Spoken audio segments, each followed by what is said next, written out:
And, of course, what better way to seep your way into the weekend than to talk to the wonderful Mr. Lewis MacLeod, who hasn't been here for a long time, but very, very good to see you, Lewis. You too, mate. Great. Thank God for you here. We were hoping to get you on election night, obviously because of Donald Trump and his amazing victory, which we predicted single-handedly. All these lefties are going, we didn't see that coming. I'm like, why not? Everybody else did, you know.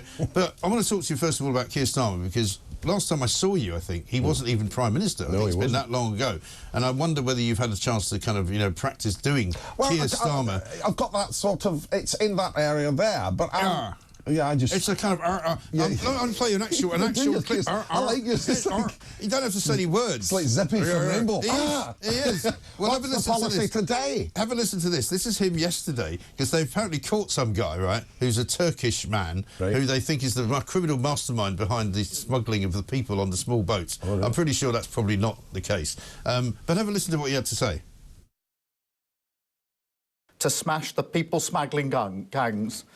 Can we have that again? Come on. To smash the people smuggling gangs. To smash the people smuggling gangs. That's going to be a rap. Somebody did have a song with that. That's amazing, isn't it? How does he get things so wrong? I mean, it's the same guy that called hostages sausages. So, yeah. How do you do that? I mean, you speak for a living, I speak for a living. I've never mistaken the word hostages for sausages, ever. Well, there's certain words, like specifically, sometimes comes out pacifically. Or, you know, there's certain... Yeah, that's the thing. Mrs. Malaprop. But that's not as bad as being Prime Minister of the great nation of Great Britain and saying sausages instead of hostages. Hostages, yeah. I mean, that's a pretty big blunder. It's not auto cue, so it's not somebody heckling. No, apparently not. Apparently not. But Donald Trump, let's have some of him, because Trump is back. Here he is on the appointment of RFK Jr., who has a very strange voice. Today I nominated him for, I guess, if you like health and if you like people that live a long time, it's the most important position, RFK Jr. And I just looked at the news reports. People like you, Bobby. Don't get too popular, Bobby. Oh. You know, you've reached about the level. I think he's become AI. I don't know. He's talking constantly now. Yeah. He's brilliant, isn't he? He's actually now funny, I think. Yeah. He's become funny. I think it's that thing. I think Farage had that, you know, when he had the helicopter, the crash. Yes. He sort of suddenly changed and became, I'm just going to say what I feel. Right. I'm not going to, I don't care anymore.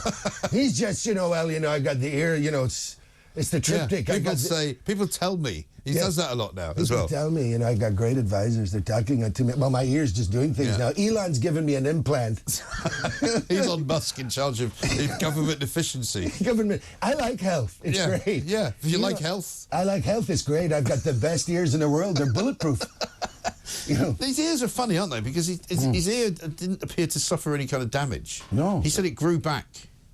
He did say that. It's got a vegetable plant and everything. I've got broccoli going on in here. I like health. I got my 5 a day in my earlobe. The most exciting thing for me, though, is the way that people are reacting in Britain. You know, they're all worried about, you know, Donald Trump. What's he going to do? I think he's going to be good. Well, I had that thing of, like you're saying, he's so many conflicting opinions of what he's going to be like or what he is like. Yeah. I sort of said, I perceived that he was certainly more humble. You know, if you've been shot at, you're going to change. I think that probably does change you. And somebody said to me, humble? I think the word you're looking for is ethereal. Yes. Yeah. What would Ian McKellen say? Well, I don't know. I think the whole thing... Again, I fell off the stage. I took a header. I've had my moment of mid-air collision. I landed on the front row, seat 1D. Poor lady. Yeah. And then I couldn't wait to get back on stage. I couldn't wait. I was wearing the biggest of fat suits, and it saved my life. I was there for beginners of the next week. And Nigel Farage, you mentioned him already. I mean, he's now become the de facto Prime Minister because he got up yesterday in Parliament and said to Keir Starmer, by the way, if you think you're selling the Chagos Islands off to Mauritius, you've got to have to think again, because I've been talking to President Trump, and he's going to kibosh the deal. Well, there's a lot of money invested in those islands. Let me tell you. Yeah, there's no pubs there. There's no pubs, but there's a lot of underground stash of cash. It's going to get very tough down at the beach. Let me tell you. Never mind towels. It's going to be. And how are you enjoying Clacton? Clapton? Yeah. I think he's a great musician. Yeah. I think he's wonderful. They call him God. I don't know if I go that far, but I'm certainly Mickey from Rocky. Yes. I put the towel round Trump's neck. He even remembered my name. Yes, brilliant. What about our friend Boris? We haven't heard from him much lately. Well, he was unleashed. I actually I was at the airport and I was looking at the books and I opened it up just at the page where it was kaboof, everything in uppercase. Oh, yeah. Spalam. Right. It was like a Batman Right. cartoon. And, but there was no flaw. That's how he writes his column in the Mail, isn't it? Yeah. He just sort of writes this drivel, really. Flaw. Yeah. Flaw. Kablam. Yes. Marvellous. Marvellous. Flaw. And he can't afford to go back into politics now because he's making too much money. On the circuit. Yeah. On the circuit. 120 grand. No way, is that what he's charging? Yeah, well, in America, I think that's what he gets.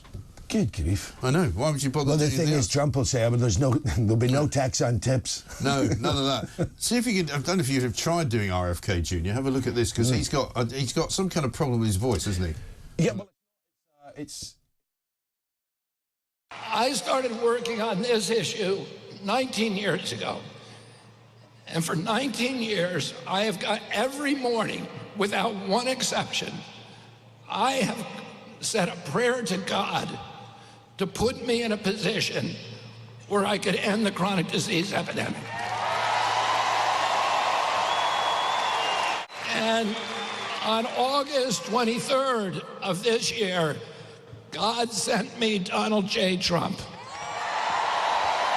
Wow. It's an interesting political perspective. Jeez. I mean, but it's not... He's a very popular guy. It's though. not polyps or He's anything not like popular. that. Well, but is it? Somebody said to me it's anxious. It's an anxiety. He's got, yeah, I don't know what it is, but I remember he was on Piers Morgan's show and he explained what it was, and he said a lot of people think I shouldn't run because I sound weird, but actually things he says a lot of people like. It's just that but he does sound a bit weird. Well, that's what it sounds. He sounds like he is running. I can't speak because I've got another 10K to go. You know what you've got to do? Because one of the greatest things you've ever done, I think, for me, is that the car wash with Al Pacino and Robert De Niro. So you've got to do a bit of Robert De Niro. Oh, well, look at me. I'm 84.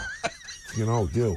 Oh, yeah, because Martin Scorsese, he speaks quicker than any man in the world. You have to slow him down. It's like a WhatsApp audio. You got to slow him down instead of speeding him up. Yeah. You know, it's like it's a car wash. What can I say? Yo. Oh, look, it's got brushes.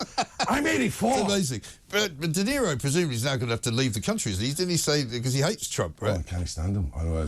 I've never seen such anger in a politician displayed by him. And when he banned Trump from his restaurant, Trump was like, "That's fine because most of my voters can't afford to pay $300 for a steak, you know, in his restaurant in New York, you know." Yeah. Was it Nobu's? Nobu's, yeah, that's his. That's his, along with Tribeca Grill, which is actually worth visiting. These guys are sitting here. You're going to pay the bill. Eat the food. Okay. Amazing. So what are you up to otherwise?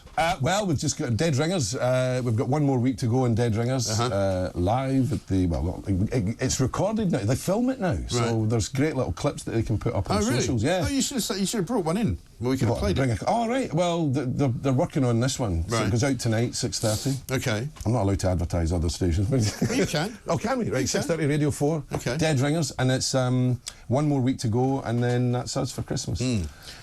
Wow. So, what are you doing on Dead Ringers? Well, we've got Elon Musk, which is the relationship between Trump. It's the robot. That's Elon. good. Thank you so much. That Well, is it's AI. It's neuroplasticity. It's the future. We've got to be faster thinking for AI. Have you seen his father? We've interviewed his father on this station a few times. He lives in South Africa. Who is nothing like him. Just a wee box. He's nothing like him. I am Elon's father. He looks like a guy from the Veldt, is all I can say. Right. He looks like a guy who's lived in South Africa all his life and doesn't look very wealthy or anything. I thought you said he was made of felt. No, the Veldt. He looks like he could be made of felt, actually. Right. No, you come to say that. Now, we play gaffes on a Friday, right? Right, okay. This one is my impressions from the week. I don't know what it is, but let's have a look. I mean, I do this thing there. I don't even have to say any words. My impersonation of Keir Starmer is like... He just makes these ridiculous noises with that ridiculous quiff of a hair. You can imagine old Del Boy following behind in the Robin Reliant. All right, Rodney. All right, Rodney. You look great up there in your armoured car. Yeah, brilliant. Yeah, how much can you give us for it? And we'll give you 10 grand for an armoured car in Peckham. We could do that. You pelonka! Really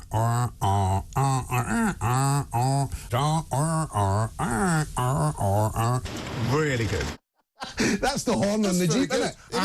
Did you see them in Paris, though? Yeah, him and Macron in the back of that armoured car. Some Jeep, innit? Looked ridiculous. You know, they were trying to look like, you know, sort of Churchill and de Gaulle, and instead they looked like Hitler and Mussolini. You know, it was hopeless. I mean, it's some Jeep. You get that? Where are you going to get that down the market? You're not going to get that on WeBuyAnyCar.com, are you? You got to do the guy from Snatch. That's right. Well, yeah, now listen. Don't you talk to me about Jeeps and standing up in them. You sit down. Or you going over the side, mate. Yes, we can't do the proper speech because it's rude, but it's very good. That's brilliant. Well, listen, great to see you. You too, mate. And we must do this more often. And See, I think he sounds like the droid in Star Wars. When he is a bit like that. He is. I mean, it's unbelievable. Let's have it again just before we go. Go on. See you, Starmer. Here he is, Prime Minister of Great Britain. See you, Starmer. See, you're doing it now. Yeah, here he is. And we wait. To smash the people smuggling gangs. Smuggling guns. Smuggling guns. Smuggling guns. And then he tries to correct it, which is worse. What's the policy today, Jeffrey? Yeah. Jeffrey. Anyway, here we are. Rodney. And of course his middle name's Rodney, you plonker. It's coming up to 10 to 10. I'm going to go soon because I can't stop laughing and I need to get away for the weekend and have some R&R. I will see you after this, though.